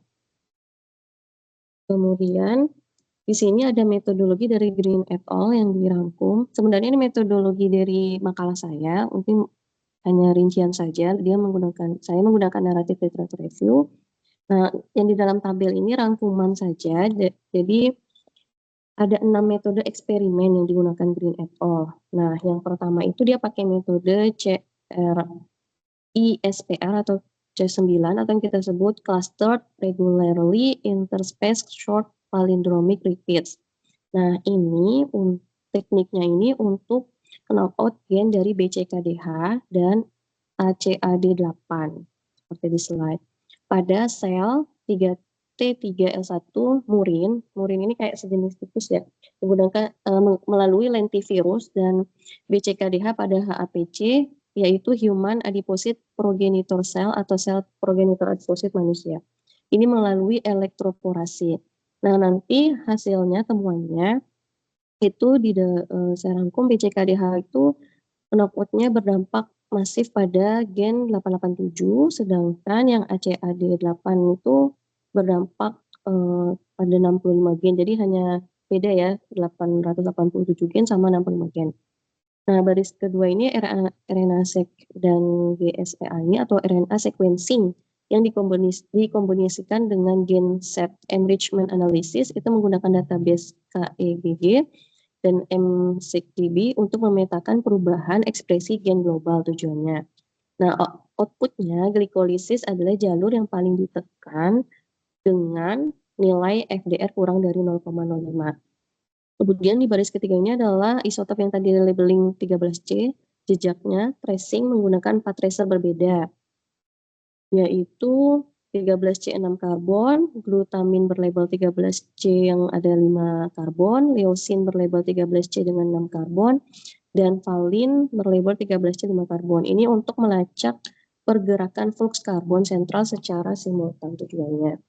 Nah, di selanjutnya peneliti juga melakukan metode 13C MFA atau Metabolic Flux Analysis menggunakan perangkat lunak INCA untuk mengkuantifikasi dari flux absolut dalam satuan nmol pada satuan nmol per well per jam di seluruh jaringan metabolik. Nah, nanti outputnya itu flux PDH dan PC-nya akan meningkat drastis sebagai upaya kompensasi dari proses tersebut. Nah, di tabel baris yang ke bawah yang ISA asam lemak atau isotopomer spektral analisis asam lemak, ini akan menganalisis distribusi isotopolog palmitat dan OCFA atau odd chain fatty acid untuk tujuannya menilai kontribusi tracer ke sintesis asam lemak baru. Outputnya yaitu sumbangan glukosa ke lipogenesis naik dari sekitar 57% sampai 70%. Nah, di bagian bawah ini juga metode yang dilakukan peneliti menggunakan Seahorse respirometry menggunakan alat Seahorse XF96E analyzer dengan inhibitor yang berurutan yaitu oligomisin, FCCP, dan antimisin.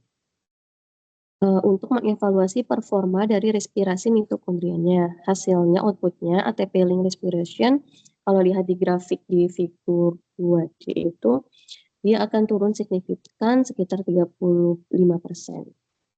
Nah, di sini hasil yang pertama, di sini adalah di kolom sebelah yang kiri, ini proses untuk terbongkarnya dari crosstalk BCAA lewat jalur glikolisis.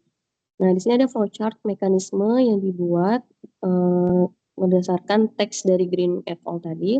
Jadi terjadinya defisiensi BCKDH ini, yang kotak merah ini, menyebabkan 3 jalur paralel, yaitu jalur pertama BCKA ini akan terakumulasi. Ketika dia terakumulasi, akan mengakibatkan inhibisi pada PDH, yaitu piruvat dehidrogenase, dan MPC, yaitu mitokondrial piruvat carrier, sehingga oksidasi piruvat mitokondria akan terhambat. Nah, di jalur kedua ini, ketika terjadi defisiensi yang tadi BCKDH, itu akan terjadi disrupsi sinyal. Nah, disrupsi sinyal ini ditunjukkan dengan adanya jalur mTORC1 atau Mechanistic Target of Rapamycin Kompleks 1 dan HIF-F1 alpha, yaitu hipoksia inducible faktor 1 alpha, menjadi terganggu. Akibatnya transkripsi gen glikolitik ini akan turun. Nah, jalur ketiga ini yaitu adaptasi kompensatif. Ini ekspresi PDK1 tadi atau piruvat dehidrogenase kinase 1 menjadi turun sehingga meringankan inhibisi PDH secara parsial. Nah, ketiga jalur ini bertemu pada satu hasil yang dinamakan tadi di judul jurnalnya kan ada disinggung glycolytic flux dan itu turun sekitar 40%. Nah, di kotak kuning ini sebenarnya hanya kayak fakta yang didapat dari teks di jurnal itu, kalau sinyal insulin itu tidak terganggu, jadi ini diambil dari data gambar 3E, saya belum mencantumkan gambarnya, ini udah langsung ringkasannya saja. Jadi menunjukkan ada rasio peningkatan utilisasi glukosa antara kondisi basal dan terstimulasi insulin itu tidak berbeda secara signifikan antara sel kontrol dan BCKDH knockout-nya. Nah, ini sangat penting penurunannya glycolytic flux ini bukan akibat dari resistensi insulin saja, melainkan murni penurunan kapasitas glycolytic intrinsik dari sel. Nah, di kolom sebelahnya ini ada 5 bukti eksperimen dari jurnal yang tadi. Yang pertama, glukosa uptake-nya ini menurun konsisten 25 hingga 30%. Ini dikutip dari gambar 2A di jurnal dengan gambar batang-batangnya ini. Terus ada panel di slide. Terus yang kedua diambil dari figur 2B jurnal. Nah, ini ada di slide juga, bisa dilihat. Yang ketiga, GSEA-KEGG tadi menunjukkan glikolisis atau gluconeogenesis sebagai jalur paling ditekan dengan FDR kurang dari 0,05. Ini dikutip dari figur 1E jurnal. Nah, yang keempat, regulasi genetik PDK1 adalah gen dengan penurunan paling signifikan dalam data RNA-seq yang tadi metode sebelumnya. Ini diambil dari figur 1D. Kata-katanya. Yang kelima, data MPE dari pelacakan 13C glukosa akan mengkonfirmasi penurunan flux melalui metabolit glikolitik. Ini diambil dari gambar 2D, kutipan kata-katanya. Nah, kemudian hasil kedua ini adalah yang tadi menjawab rumusan masalah tadi, yang bioenergetika. Kemudian, dan bagaimana sel merespon dari proses yang dilakukan oleh peneliti. Di bagian kiri ini merupakan rangkuman untuk defisit energetik dari selektif. Ini diambil dikutip dari 2F, 2G, Green et al. Nah, kemudian, mohon maaf ini ada kesalahan dalam menaruh foto. Nah, di sini ada defisit, terlihat ada 2 temuan penting. Yang pertama, kapasitas respirasi basal dan maksimal tidak berbeda signifikan antara kontrol dan BCKDH knockout.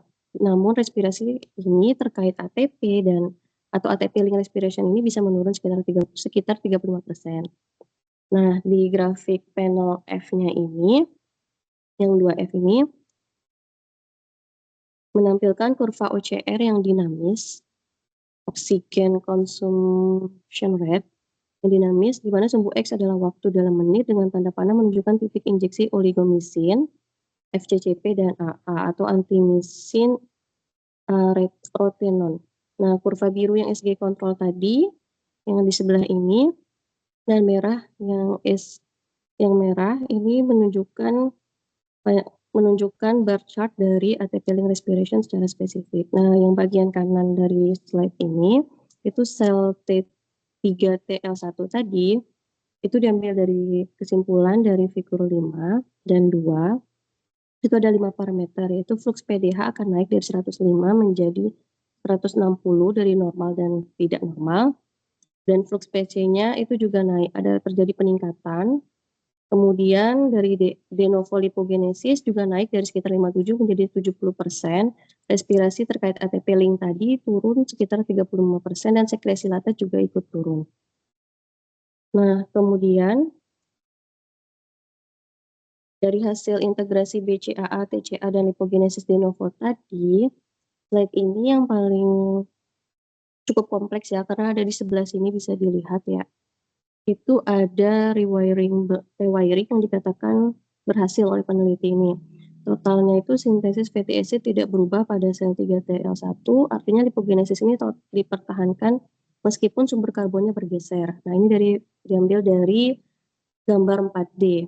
Kemudian poin keduanya kompensasi asetil-CoA mayoritas sama ya, tadi ini mengulang, ada terjadi peningkatan. Yang ketiga mutasi komposisi fraksi OCFA atau disebut oat-chain fatty acid dan MMBCFA atau kepanjangannya itu monomethyl branch chain fatty acid itu mendekati 0 dengan signifikan 3 bintang. Nah, itu kemudian ini ada diambil dari kutip gambar 4B dan 4C di jurnal. Yang keempat, indeks desaturasi itu rasionya C16-nya itu banding 1, terhadap C16 banding 0 itu menurun secara signifikan. Kemudian mencerminkan downregulasi enzim dari yang dideteksi dalam data RNA-seq tadi. Nah, kemudian ini adalah gambar 5, ini diambil dari jurnal metabolic flux-nya yang langsung diadaptasi bahwa peta ini menunjukkan jaringan metabolisme yang disimpulkan oleh peneliti. Nah, maksud angka biru ini flux pada sel kontrol, angka merah ini flux pada sel SGBC-KDH, panah biru ini menunjukkan flux yang turun.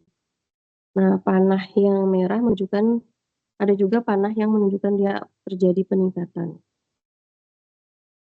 Kemudian, glukosa ini kan masuk ke G6P ya di gambar ya. Glukosa masuk ke G6P atau glukosa 6 fosfat dengan flux turun dari 188 menjadi 146. Dari glukosa 6 fosfat ke pirufat turun dari 376 menjadi 293. Nah, terus digambar juga diinformasikan laktat turun dari 246 menjadi 140. Nah, ini penurunannya yang tadi disinggung di awal sekitar 40% di laktat. Nah, kemudian dari pirufat ke ACE-CoA, asetil-CoA itu melalui PDH justru naik dari 105 menjadi 160. Ini tanda ini yang tanda panah merah ini di peningkatan SGBC-KDH. Nah, flux PC ini juga naik dari 59 menjadi 84 yang tadi disinggung di tabel sebelumnya. Di bagian bawah itu ada glutamin masuk ke siklus TCA meningkat signifikan. Asetil-CoA untuk asam lemak itu naik dari 126 menjadi 155. Nah, ini bukti kuat terjadinya reprogramming karbon sentral yang terkoordinasi menurut peneliti tersebut. Nah, kemudian ini adalah hasil dari hipotesis, menjawab hipotesis yang kedua, perbedaan respon dari 3TL1 pada model tikus dan model manusia. Bisa dilihat di tabel itu ada baris diferensiasi dan morfologi. Pada model tikus, akumulasi lipid droplet terjaga normal karena ditunjukkan dari gambar kutipan di jurnal, bright field hijaunya berlimpah. Nah, sedangkan pada model manusia, HAPC, akumulasi lipid dropletnya berkurang drastis. Itu bisa dilihat dari warna hijaunya yang tidak sebanyak yang sebelah ini, yang model tikus. Kemudian di baris ekspresi gen marker, itu ada marker adipogenesis mRNA yang tidak berbeda signifikan. Pada HAPC, marker adipogenesis anjlok secara signifikan dengan 3 bintang yang tadi disebut dikutip slide sebelumnya. Nah, ini meliputi beberapa CEBP beta, yaitu beberapa binding protein yang diambil dari kegiatan peneliti di metode sebelumnya.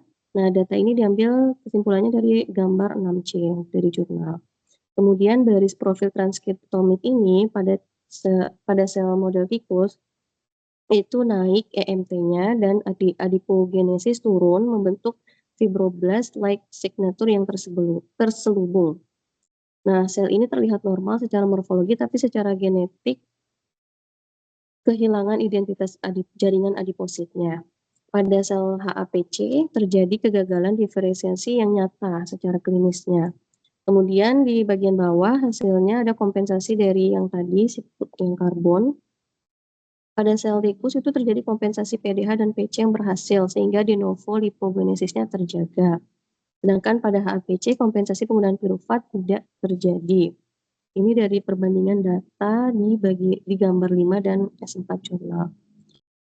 Kemudian di toksisitas metabolit pada sel tikus, OCFA dan MMBCFA tadi mendekati 0 yang tadi sempat disinggung juga. Masih bisa dibatasi akumulasinya pada BCKA. Pada HAPC BCKA intraseluler dan ekstraselulernya jauh lebih tinggi. Ini dikutip dari simpulan gambar 6G dan 6H. Kemudian ini hanya sedikit ringkasan saja terkait relevansi dengan materi yang sudah dipelajari, bisa dilihat lagi dalam slide. Kemudian simpulannya, hipotesis yang pertama sudah dikonfirmasi terjadi inaktivasi BCKDH menurunkan glycolytic flux sekitar 40% yang diukur dari sekresi laktat tadi melalui 3 mekanisme bersamaan, yaitu inhibisi PDH oleh BCKA, disrupsi sinyal, dan downregulasi yang tadi sempat disinggung. Kemudian yang hipotesis kedua dikonfirmasi melalui HAPC manusia tadi lebih rentan dibanding sel 3TL1 pada murin model tikus karena akumulasi BCKA-nya lebih tinggi. Hal ini menyebabkan inhibisi pirufat dehidrogenasenya lebih kuat sehingga kompensasinya menjadi gagal dan diferensiasi lipogenesisnya menjadi terganggu. Nah, di bagian ketiga di sini ada simpulan defisit bioenergetikanya selektif, yaitu ATP link respiration-nya turun berdasarkan grafiknya tanpa perubahan OCR basal. Defisit spesifiknya pada produksi ATP bukan kapasitas respirasi total. Ini bisa dikutip dari, bisa dilihat lagi di gambar 2F dan 2G jurnal. Nah, yang keempat itu rewiring metabolisme pada 3TL1. Itu menunjukkan flux PDH naik dari yang tadi sempat disinggung di awal, 105 menjadi 160, PC-nya juga naik, kontribusi glukosa ke DNL juga naik, dan sedangkan OCFA dan MMBCFA tadi mendekati 0 karena propionil-CoA dari BCAA hilang. Semua ini di kotak yang 4 ini kesimpulan dari gambar 5 di jurnal. Nah, kotak kelima ini validasi empiris teorisnya. Ini hanya penelitian ini menunjukkan aplikatif nyata dari ketiga mekanisme regulasi enzim dan prinsip integrasi metabolisme yang sempat kita pelajari bersama. Kemudian ini adalah sedikit saran dari makalah, implikasi dan terapeutiknya. Jadi ada 4 saran penelitian lanjutan. Yang pertama, mungkin karena ada keterbatasan juga buat nanti masukan peneliti berikutnya. Kapan persisnya penurunan glycolytic flux pertama kali terjadi selama lipogenesis, kemudian perlunya ada konfirmasi langsung inhibisi BCKA terhadap PDH dan MPC di jaringan adiposit manusia yang secara langsung ya primer. Kemudian ketiga, studi in vivo menggunakan knockout kondisional BCKDH dengan sistem Cray-Yox. Dan keempat, evaluasi inhibitor lagi yang BCKDK yaitu senyawa BT2 pada model obesitas untuk validasi pendekatan terapeutik praklinisnya. Nah, 3 implikasi ini ditargetkan akan berharap bisa mengaktifasi BCKDH, kemudian bisa memulihkan kapasitas glikolitik jaringan adipositnya, biomarkernya BCKDH dan rasionya menjadi kandidat biomarker disfungsi metabolit adiposa.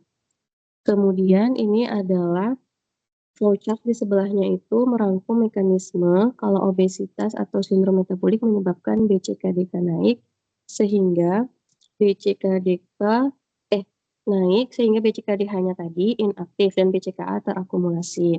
Akibatnya glycolytic flux menjadi turun dan adiposit bisa terjaga. Interferensi dari farmakologis ini menggunakan inhibitor BCKDK-BT2 sehingga bisa mengaktifkan kembali BCKDH, BCKA-nya turun, PDH-nya tidak terinhibisi dan glycolytic flux-nya bisa menjadi normal.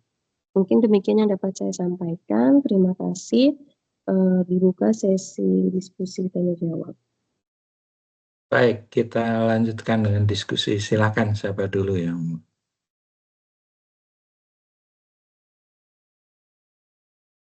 ya, sebelum yang lain mungkin saya tanya dulu. Ini kan obesitas ya berkaitan dengan sebenarnya benar adipositnya terlalu tinggi ya, tetapi kenapa yang dalam penelitian ini juga dilihat glikolitiknya gitu dari adiposit. Apakah memang cukup banyak glikogen atau gula di dalam adiposit gitu?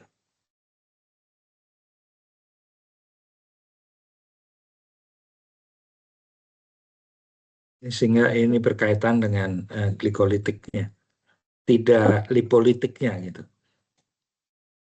Baik, Prof. Mungkin yang saya nangkap juga ini kan dari judul jurnalnya juga kan dia ada hubungannya dengan siklus glikolisisnya juga ya, Prof ya. Bentar, ini Ya. Ini gimana sih?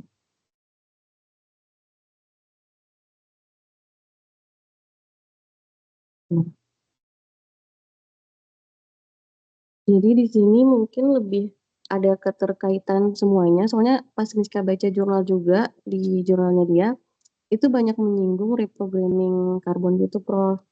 Nah, kenapa ada reprogram gini? Karena mungkin ada keterkaitan di antara katabolisme BCAA tadi atau branch chain amino acid, yang dimana dia punya kapasitas metabolik yang kata peneliti ini kompeten selama proses diferensiasi. Gitu. Terus di jurnal juga sempat di sini ada kayak crosstalk gitu atau komunikasi metabolik. Kalau di search di jurnal kemarin itu antara katabolisme dari BCAA dan jalur glikolisis. Jadi ada kayak hubungan gitu kali ya, Prof. Crosstalknya. Nah, ketika katabolisme BCAA-nya dihambat, di dalam penelitian ini melalui penghapusan enzim branch chain keto DHA tadi, dehidrogenase, sel ini kehilangan kemampuan glikolitiknya ditandai dengan penurunan penyerapan glukosa tadi dan sekresi laktatnya yang tadi ada penurunan. Nah, penurunan flux ini merupakan temuan dari peneliti yang mengindikasikan bahwa sel ini terjadi hubungan gitu antara jalur metabolisme gitu, Prof, ya mungkin. Oke. Decreased glycolytic artinya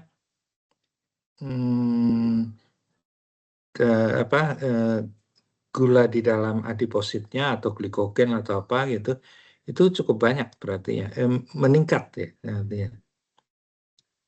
Glikolitiknya berkurang artinya karbohidratnya meningkat ya di dalam.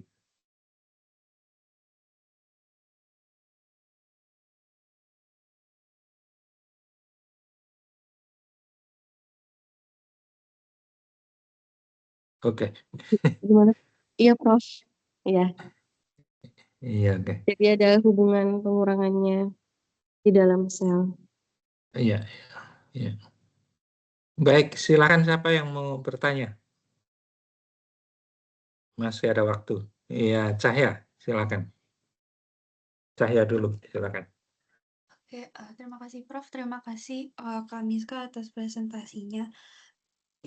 Aku mau tanya ini, tadi pas slide data Seahorse, yaitu kalau nggak salah ATP link respiration-nya turun sampai kurang lebih 35%. Tapi OCR basalnya itu tetap di kapasitas maksimal dan nggak berubah. Nah, itu kira-kira gimana ya? Kok bisa mitokondrianya tetap bernapas normal, tapi ATP yang dihasilkan justru bisa turun secara signifikan gitu. Terima kasih.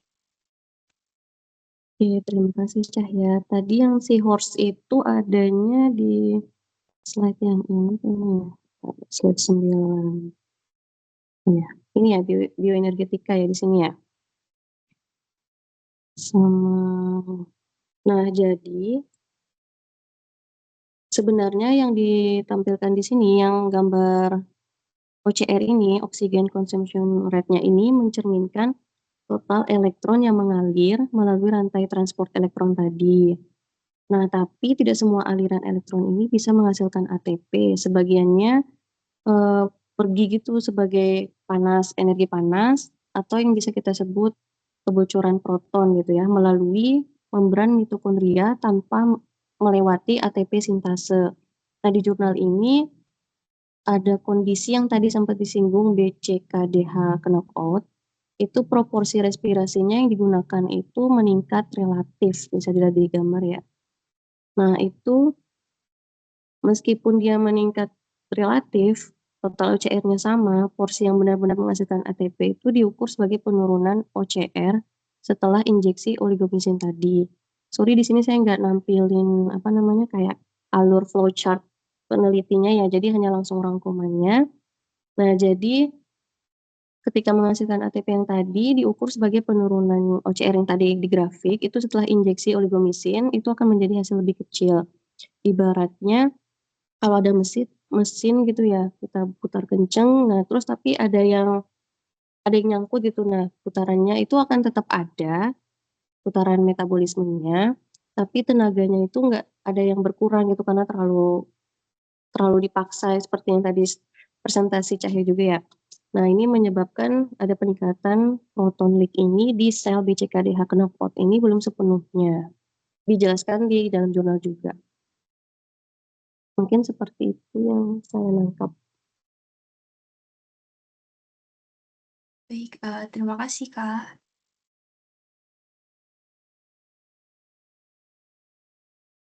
Baik, ini silakan.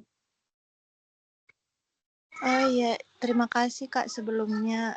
Tadi kalau nggak salah ada penjelasan mengenai flux PDH sama flux PC yang sama-sama naik bersamaan ya. Kalau nggak salah di slide peta MFA.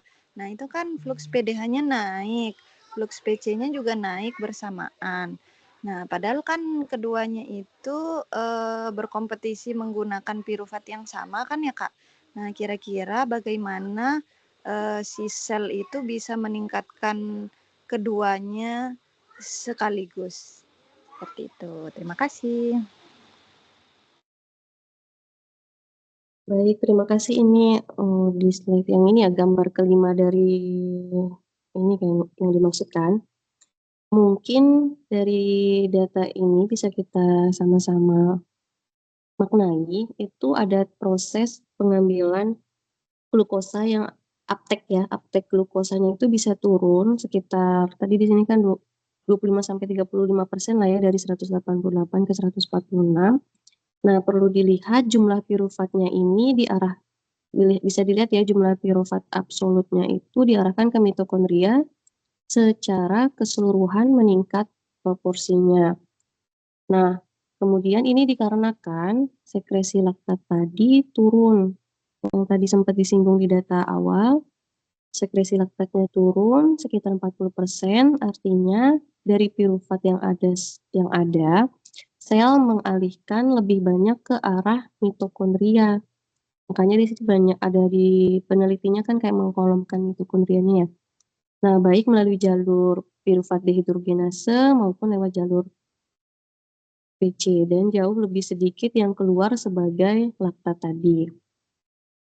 Nah, kemudian tadi PDH dan PC ini memang mereka kalau dilihat di gambarnya itu dia seperti mengalami kompetisi untuk piruvatnya. Nah, keduanya bisa naik si PDHPC ini bersamaan selama total piruvatnya diarahkan pokoknya ke mitokondria supaya bisa meningkat dengan besar dan mengakomodasi kenaikan dari keduanya. Sebenarnya ini bukan efisiensi yang optimal. Nah, ini merupakan respon kompensasi kondisi darurat di mana sel akan memaksimalkan kondisi piruvat yang sibuk tadi utilisasinya tersisa untuk mengisi siklus TCA supaya tidak kosong aja. Karena masukan karbon dari BCAA sudah tidak tersedia tadi. Mungkin seperti itu ini. Berarti tetap dalam satu siklus gitu ya Kak, makanya bisa bersamaan meningkatnya gitu. Iya. Oke, terima kasih Kak. Terima kasih. Baik, ya. Saya rasa kita cukupkan ya. Terima kasih Miska. Jadi Jumat depan kita ketemu lagi. Kita beri plus dulu Miska. Ya, Jumat depan kita ketemu lagi, tinggal 3 yang lain ya. Ya nanti tolong diingatkan ya Miska ya. Terima kasih. Baik, Prof. Kita cukupkan. Wassalamualaikum warahmatullahi wabarakatuh. Selamat pagi. Waalaikumsalam. Terima kasih, Prof. Terima kasih, Prof. Iya. Ininya di mana sih? Oh, ini.